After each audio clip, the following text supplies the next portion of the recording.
अऊज़ु बिल्लाहि मिनश शैतानिर रजीम बिस्मिल्लाहिर रहमानिर रहीम। ये है चैप्टर 6 क्लास 9 के एंजाइम का, क्लास 9 के बायोलॉजी के पीके कोर्स का है, एंजाइम का है। तो हम इसमें जो है ना एमसीक्यूज डिस्कस करते हैं। One of the most important thing in education is MCQs. MCQs teacher discuss ही नहीं करते, बुक्स पे टीचर्स तवज्जो नहीं देते।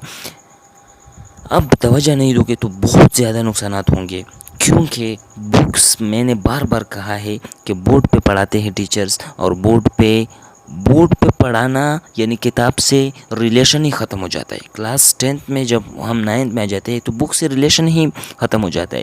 क्लास 8 तक हम पढ़ते हैं, उसका ये मतलब होता है जब तक हम क्लास 8 तक पढ़ते हैं कि जब हम क्लास 8 तक पढ़ते हैं तो उसका ये मतलब होता है कि आपको किताब पढ़ना आ जाता है, लेकिन हमको नहीं आता किताब पढ़ना खुद से, और ये आदत जो है ना लगानी पड़ती है, किताब पढ़ना खुद आ जाए। लेकिन अगर आप बोर्ड पे पढ़ाओगे तो स्टूडेंट्स किताब को हाथ नहीं लगाएंगे, किताब से घबराते रहेंगे, लिहाजा किताब को ही पढ़ाएं। बोर्ड पे तो सिर्फ थोड़ा सा उससे ले टीचर्स, मैंने बहुत सारे टीचर्स को देखा है, किताब को जो किताब में लिखा है वो बोर्ड पे लिख देते हैं, स्टूडेंट्स कापियों में लिख देते हैं, स्टूडेंट पे कापियों को देखते हैं। जब एग्ज़ाम होता है तो गाइड देखते हैं, किताब तो बीच में से भाग गए, ठीक है ना। तो लिहाजा किताबों के साथ वक्त गुजारे। टीचर्स के पढ़ाने से पहले आप कुछ पढ़ लें, टीचर के पढ़ाने से पहले आप वो टॉपिक पढ़ लें, लिहाजा वो आपको बहुत आसानी होगी। ज़्यादा वक्त नहीं लेते जो कि हम उसी पे आते हैं। The chemical which are involve as catalyst inside the living bodies, और वो क्या होते हैं? वो स्टार्च से बने होते हैं, फैट से बने होते हैं, कार्बोहाइड्रेट से होते हैं या प्रोटीन से होते हैं? वो सिंपल है, प्रोटीन से बने होते हैं, सिंपल। जो भी एंजाइम होते हैं वो हमारे साथ प्रोटीन से बने होते हैं, उनसे जो चीज़ें अटैच होते हैं वो ऑर्गेनिक और नॉन ऑर्गेनिक हो सकते हैं, बट जो खुद बने होते हैं वो प्रोटीन से होते हैं। एंजाइम और बायोलॉजिकल कैटलिस्ट विच डैश, वो क्या करते हैं?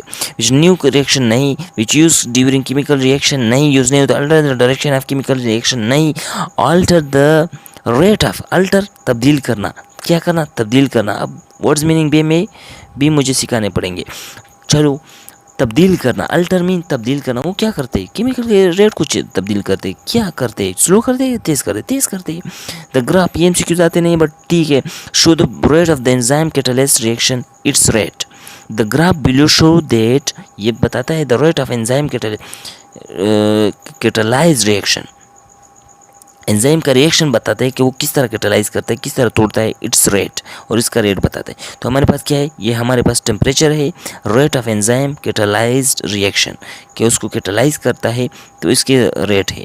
तो ये हमारे पास क्या, यहाँ पर सबसे ज़्यादा है 40 पर सबसे ज़्यादा है, जबकि 60 पर कम हुआ है। तो इसमें हम लेते हैं, यार इतना एक्सप्लेन करने की ज़रूरत मुझे नहीं पड़नी चाहिए, because you have to read, आपको आता होगा। लिहाजा मैं एक्सप्लेन इसलिए करता हूँ ताकि जो मतलब बहुत सबको समझ आए, वरना इतना एक्सप्लेन करने की ज़रूरत नहीं। Increase with the temperature, increase when the temperature is increase, नहीं, यहाँ पर टेम्परेचर इंक्रीज हुआ है बट वैल्यू डिक्रीज हुआ है। Decrease when the temperature is increase, नहीं, यहाँ पर ज़्यादा हुआ है, जब टेम्परेचर ज़्यादा हुआ है तो वैल्यू भी ज़्यादा हुई।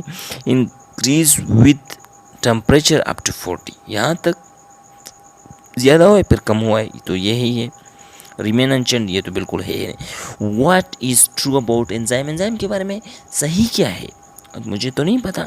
All enzyme of molecule that take part in a reaction, नहीं, सिर्फ एक्टिव साइड लेता है। Enzyme lower the activation energy, तो ये है। एंजाइम के नॉट एक्ट अपॉन, ये चलो सो ये है, ये एक्टिवेशन एनर्जी को enzyme can not act upon any kind of substrate, can act, ठीक है ना। वो तो सिर्फ एक पे मतलब स्पेसिफिक होता है।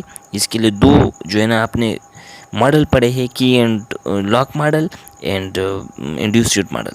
दे are large, needed in large quantity, no. Okay, let me explain the 5th one. What is true about cofactor, cofactor में क्या सही है? They take part in cofactor में क्या सही है?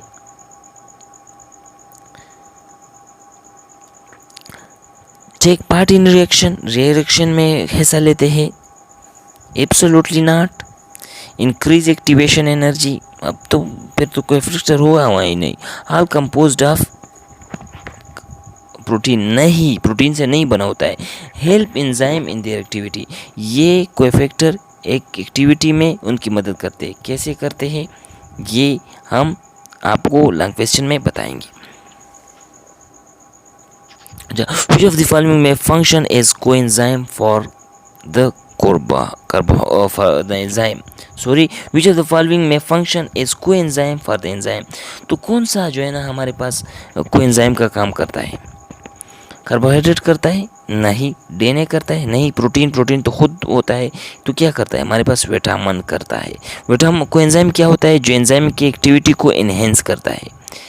Those which can enhance the activity of enzyme.